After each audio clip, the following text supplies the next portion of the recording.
pagpupuri, pagmamahal, pagmamahal ng Diyos. Pero sabi ko sa Diyos, ikaw ang mahal. Kasi ikaw ang nag-provide ng pangailangan namin.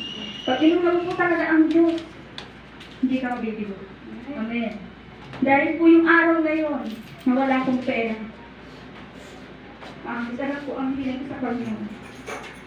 Sabi siya, busugin mo po ako ang ng salita mo. Busugin mo po kami ng salita ko. Yung araw kong hindi po ako nag-expect na pag inuna mo pa talaga ang Diyos, hindi na blessing kung ibibigay sa iyo. Doble blessing pa. Doon ko napatunay na totoo talaga ang Diyos pag tumigil sa buhay mo, pag inuna mo siya.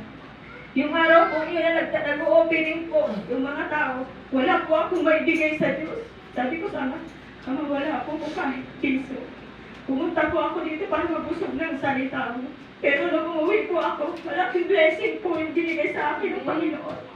Hindi lang po blessing, doubling blessing pa po. Sobra po talaga ang pagpapala ng pinagpo ng Panginoon sa akin yung araw na yun.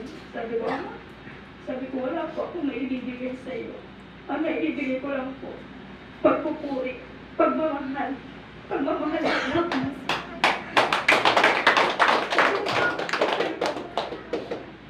Hindi ko hinahangad ang kayamanan dito sa lupa. Ang hinahangad ko, kayamanan nagmumula sa iyo sa langit. Yun po hinahangad subok sa Panginoon na. Sa araw-araw po na pag-iisip ko sa umaga, ang hinahangad ko, ang hinihiling ko po sa araw-araw, marami pa po kaluluwa ang maligtas. Kaya, ang pasalamat ko po sa Panginoon, hindi po siya tumitingin sa dami, sa puso po, tumitingin ang ating Diyos. Pinapasalamat ko sa Panginoon na hindi pa man po tayo nakapag ng opening. Pero marami na po ang bumigay. Ang Diyos po ang bahalang magbalik dito sa inyo. Kanta po tayo ng maikling tayo.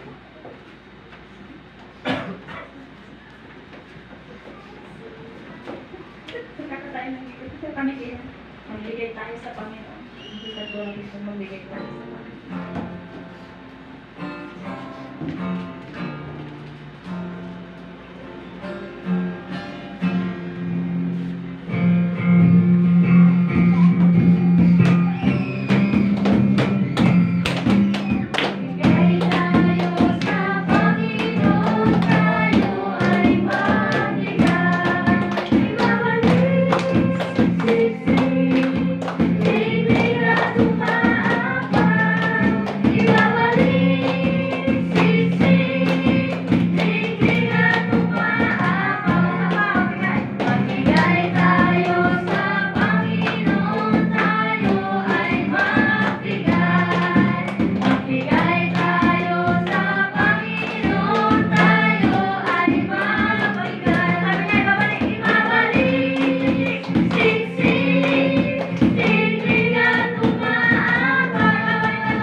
Ama, ikaw po, Diyos, ang magbalik sa kanila na sisiklitin at ang araw ng pagmapala po.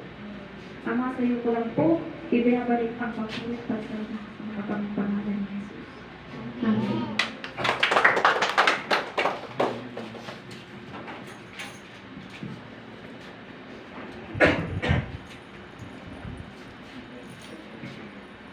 Sige po, tayo pinag-ulit ninyo po. Manalangin. Ang maraming Diyos sa oras po